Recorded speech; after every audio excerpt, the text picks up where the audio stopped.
नमस्कार विद्यार्थियों। भारतीय शासन और राज्य व्यवस्था के बारे में हम अध्ययन कर रहे थे। कल हमने राज्यसभा के गठन, उसके कार्यकाल, कार्यकाल, अधिवेशन के बारे में अध्ययन किया था। आज हम लोकसभा के बारे में अध्ययन करेंगे। भारतीय संविधान के अंतर्गत जो लोकसभा है उसे निम्न सदन कहा जाता है, जनता का सदन कहा जाता है, भारतीय जनता का प्रतिनिधित्व करने वाला सदन कहा जाता है। लोकसभा का यदि थोड़ा सा इतिहास देखें तो भारतीय संविधान के अंतर्गत कैबिनेट मिशन योजना के अंतर्गत जो संविधान सभा अस्तित्व में आई थी, चुनाव से पहले संविधान सभा ही भारतीय संसद के रूप में कार्य कर रही थी।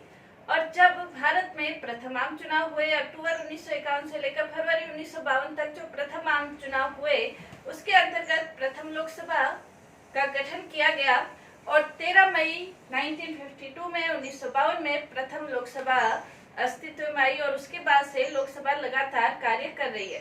वर्तमान समय की यदि लोकसभा देखें तो 17वीं लोकसभा है। इसके अंतर्गत सबसे विशेष बात यह है कि जो बीजेपी है 303 सीटों के साथ सबसे बड़ा दल बनकर उभर कर सामने आया है और इसके साथ ही वर्तमान लोकसभा यानी कि 17वीं लोकसभा के अंतर्गत अभी तक की सभी लोकसभाओं में जो महिला सांसद है उनकी संख्या सर्वाधिक रही है। यानी कि महिला सांसद 78 महिला सांसद पहली बार चुनकर लोकसभा के अंतर्गत आई है। यानी कि संसद के अंतर्गत 14% स्थान महिलाओं को अभी मिला है। वर्तमान पहली बार ऐसा हुआ है। लोकसभा के अंतर्गत यदि देखें तो उसका जैसे भारतीय संविधान के अंतर्गत अनुच्छेद 79 के अंतर्गत संसद का वर्णन दिया गया है, जिसमें स्पष्ट रूप से ये कहा गया है कि भारत की संसद लोकसभा, राज्यसभा और राष्ट्रपति से मिलकर बनेगी। संविधान के अंतर्गत लोकसभा का वर्णन दिया गया है। इसकी सदस्य संख्या के बारे में बताया गया है।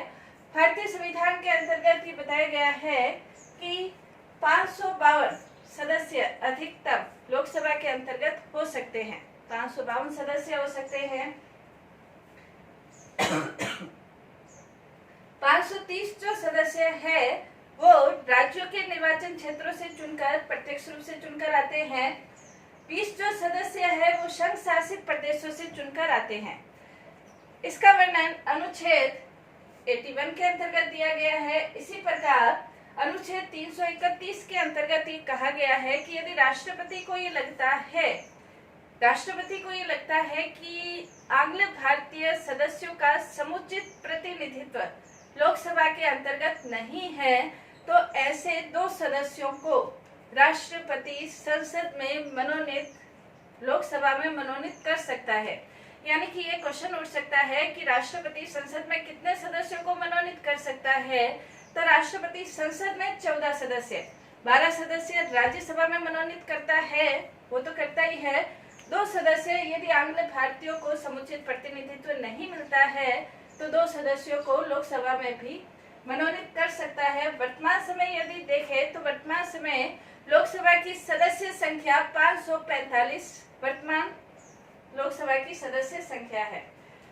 84वां जो संविधान संशोधन हुआ था उसके अंतर्गत पहले ये संविधान में निर्धारित किया हुआ था कि जनसंख्या परिसीमन, चुनाव परिसीमन आयोग के आधार पर जनसंख्या की जो गणना होती है उसके आधार पर चुनाव आयोग परिसीमन करता है सीमाओं का।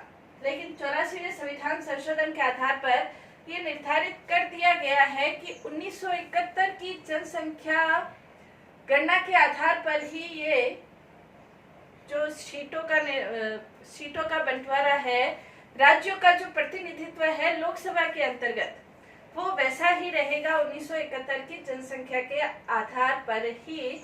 और ये 84वें संविधान संशोधन के आधार पर 2026 के लिए ये निर्धारित कर दिया गया है। 2026 के लिए निर्धारित कर दिया गया है, लेकिन इसमें यह भी बताया गया है कि पुनर्सीमांकन के लिए किसी भी प्रकार की कोई सीमा नहीं है। पुनर्सीमांकन का मतलब ये है कि सामान्य जो निर्वाचित क्षेत्र है और जो अनुसूचित जाति जनजाति के लिए जो निर्वाचन क्षेत्र है उनमें परिवर्तन हो सकता है। सामान्य के अनुसूचित में परिवर्तित हो सकता है, अनुसूचित में सामान्य परिवर्तित हो सकते हैं, लेकिन उसकी संख्या वो ही निर्धारित रहती है। लोकसभा के अंतर्गत अनुसूचित जाति और जनजाति के लिए जो आरक्षण की व्यवस्था थी, 104वां संविधान संशोधन हुआ था, जिसके अंतर्गत अब अनुसूचित जाति और अनुसूचित जनजाति के लिए जो आरक्षण की व्यवस्था है वो 2030 तक के लिए निर्धारित कर दी गई है। लोकसभा का यदि हम चुनाव देखें तो लोकसभा का चुनाव प्रत्यक्ष रूप से होता है। प्रत्येक लोकसभा का जो सदस्य है, कोशिश ये की जाती है कि लोकसभा का सदस्य 5 लाख की जनसंख्या का प्रतिनिधित्व करने वाला होना चाहिए। पहले भारत में 21 वर्ष की आयु प्राप्त व्यक्ति मतदान के योग्य होता था, लेकिन अब 61वें संविधान संशोधन के माध्यम से 18 वर्ष की आयु प्राप्त प्रत्येक व्यक्ति मतदान का अधिकारी है और जो मतदान का अधिकारी है वो लोकसभा के सदस्यों को चुनने के योग्य है। प्रत्यक्ष आधार पर लोकसभा के सदस्य भारतीय जनता के द्वारा चुने जाते हैं। प्रत्यक्ष आधार पर चुने जाते हैं। अनुच्छेद 81 ये कोशिश करता है कि यथासंभव लोकसभा के अंतर्गत जो संख्या का अनुपात है वो समान रखा जाए। अनुच्छेद 81 कोशिश करता है संख्या का अनुपात रखा जाए। इसका तात्पर्य ये है कि लोकसभा का जो सदस्य है वो 5 लाख की जनसंख्या का प्रतिनिधित्व करे, लेकिन ये उन राज्यों में ये निर्धारित नहीं होती है जहां पर जो जनसंख्या है वो 60 लाख से कम है, वहां इसमें थोड़ा परिवर्तन हो सकता है। तो ये कोशिश की जाती है कि जो प्रतिनिधित्व है वो समान मात्रा में रहे। लोकसभा के सदस्यों की यदि योग्यता देखी जाए, लोकसभा के सदस्यों की क्या योग्यता होनी चाहिए, इस योग्यता क्या होनी चाहिए, इसमें हम कह सकते हैं कि लोकसभा का सदस्य बनने के लिए भारत का नागरिक होना चाहिए, 25 वर्ष की आयु प्राप्त व्यक्ति होना चाहिए, पागल, दिवालिया इत्यादि नहीं होना चाहिए और लाभ के पद पर नहीं होना चाहिए। जैसे कल हमने पढ़ा था कि राज्यों के मंत्री पद और संघ के मंत्री पद लाभ के पद नहीं माने जाते हैं, लाभ के पद पर नहीं होना चाहिए। इसके अलावा लोकसभा का सदस्य निर्वाचित होने के लिए संसद समय समय पर जो विधि बनाकर, कानून बनाकर कुछ योग्यताएं निर्धारित कर देती है, उसके अनुसार भी लोकसभा के सदस्यों को वो योग्यताएं धारण करना भी आवश्यक है। जैसे 1951 के अंतर्गत जन प्रतिनिधित्व कानून बनाया गया था, तो इसमें संसद ने कुछ और योग्यताओं को ऐड किया था, जिसके अंतर्गत ये बताया था कि अनुसूचित जाति के अंतर्गत जो व्यक्ति उस स्थान से चुनाव लड़ने वाला है तो वो उस जाति का सदस्य होना चाहिए। अनुसूचित जाति के लिए अनुसूचित जाति का उम्मीदवार होना आवश्यक है, अनुसूचित जनजाति के लिए अनुसूचित जनजाति का उम्मीदवार होना आवश्यक है, लेकिन वो कहीं से भी उम्मीदवार हो सकता है, लेकिन उस जाति का होना आवश्यक है। इसके अलावा जनप्रतिनिधित्व कानून के अंतर्गत ये भी निर्धारित किया गया था कि निर्वाचन आयोग के द्वारा अयोग्य घोषित नहीं होना चाहिए, सरकार के किसी ठेके में उसकी कोई भागीदारी नहीं होनी चाहिए। इसके अलावा बेईमानी के कारण, राजद्रोह के कारण नौकरी से नहीं निकाला हुआ होना चाहिए। ये 1951 की प्रतिनिधित्व के अंतर्गत ये व्यवस्थाएं थी। 1988 में संसद ने संशोधन करके उसमें कुछ और चीजों को भी ऐड किया था, जिसमें अब ये बताया गया कि यदि कोई ऐसा व्यक्ति है जिसने की कालाबाजारी की है, मिलावट के कारण वो जेल गया है, 2 वर्ष से यदि अधिक की जेल वो काट चुका है तो वो अयोग्य हो जाता है, या इस तरह के अपराध साबित हो गए हैं, मिलावट है, कालाबाजारी है, विदेशी मुद्रा से संबंधित कोई अपराध उसने किया है, महिलाओं के विरुद्ध किसी प्रकार का यदि अपराध किया है, तो ऐसे सभी व्यक्ति भी लोकसभा का उम्मीदवार बनने के अयोग्य हो जाते हैं। ये 1988 में संशोधन किया गया था। इसके अलावा 2003 के अंतर्गत भी सर्वोच्च न्यायालय ने एक निर्णय दिया था।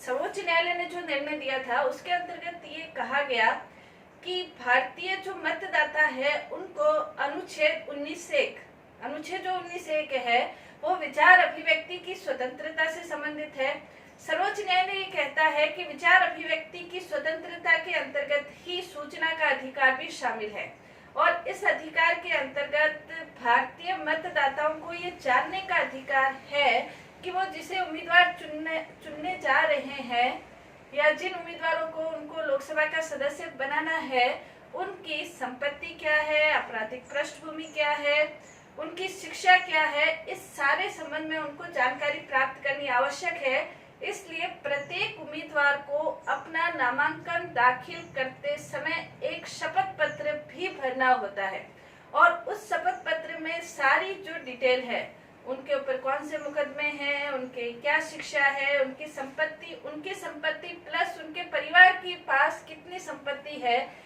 इसकी सारी डिटेल उस शपथ पत्र के अंतर्गत शामिल करने आवश्यक है। हालांकि निर्वाचन आयोग ने ये स्पष्ट रूप से कह दिया कि यदि कोई उम्मीदवार इस संबंध में गलत जानकारी देता है तो वो निर्वाचन के अयोग्य नहीं होता है। यदि किसने शपथ पत्र में गलत जानकारी दी है तो वो अयोग्य तो नहीं होगा, लेकिन उसके निर्वाचन को चुनौती जरूर दी जा सकती है और उसके चुनौती के आधार पर फिर निर्णय किया जाता है।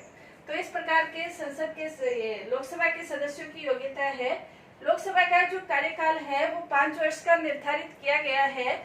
हालांकि आपात स्थिति में लोकसभा का कार्यकाल प्रधानमंत्री राष्ट्रपति को कहकर बढ़ा भी सकता है और समय से पहले भी लोकसभा का विघटन यानी कि 5 साल से पहले भी लोकसभा का विघटन हो सकता है। लोकसभा का विघटन हो सकता है और लोकसभा का कार्यकाल भी बढ़ाया जा सकता है, लेकिन 5 वर्ष का जो कार्यकाल है उसका निर्धारित किया गया है लोकसभा का। लोकसभा के जो अधिवेशन है वो राष्ट्रपति अधिवेशन बुलाता है। मुख्य रूप से 3 प्रकार के अधिवेशन होते हैं, लेकिन ये संविधान के अंतर्गत ये कहा गया है कि एक अधिवेशन से दूसरे अधिवेशन के बीच 6 माह से ज्यादा अंतर नहीं होना चाहिए, यानी कि साल में कम से कम 2 बार अधिवेशन होना ही चाहिए। लेकिन भारतीय परंपरा के अंतर्गत 3 अधिवेशन इसके अंतर्गत होते हैं। 3 अधिवेशन होते हैं। इसके अलावा इसकी जो गणपूर्ति है 1/10 सदस्य है। गणपूर्ति 1/10।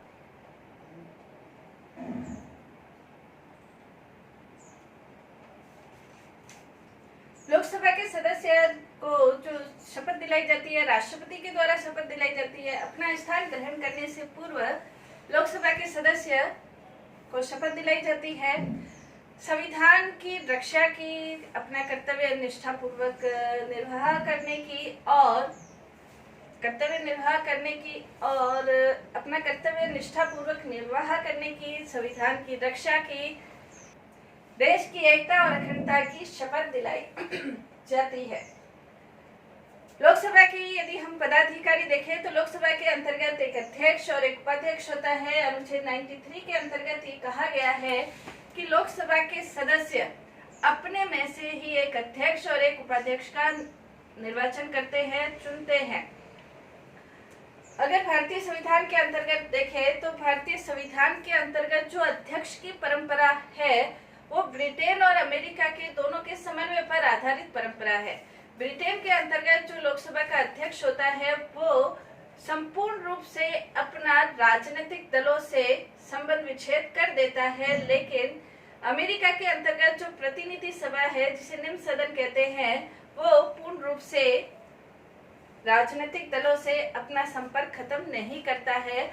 हालांकि भारतीय संविधान के अंतर्गत जो अध्यक्ष है उनके निष्पक्षता की व्यवस्था की गई है और इसी के कारण अनुच्छेद 112 के अंतर्गत उनके वेतन भत्ते संचित निधि पर भारित किए गए हैं।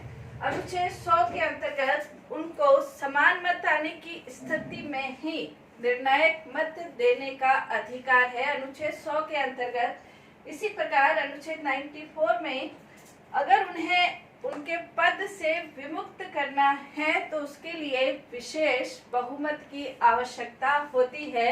तो इन आधारों पर कोशिश की गई है कि जो भारतीय लोकसभा के अध्यक्ष है वो पूर्ण रूप से निष्पक्ष रूप से कार्य करे और उस आधार पर अपनी व्यवस्थाओं को वो चलाए। इनकी जो शक्तियां हैं, अध्यक्ष की जो शक्तियां हैं, जो एक सदन के अंतर्गत जो अध्यक्ष की शक्तियां होती है, वो ही शक्ति वाद विवाद को निर्धारित करने की, प्रश्नों को निर्धारित करने की, सदन में शांति और व्यवस्था को बनाए रखने की, सदन में व्यवस्था बनाए रखने की, ये सारी शक्तियां अध्यक्ष के पास है। भारतीय संविधान के अंतर्गत जो प्रथम लोकसभा के अध्यक्ष थे जीवी मावलंकर थे, और वर्तमान समय लोकसभा के जो अध्यक्ष है वो ओम बिरला है। तो ये हमने आज लोकसभा के बारे में जाना। संसद के बारे में कुछ और हम जानकारियां हासिल करेंगे नेक्स्ट क्लास में। धन्यवाद।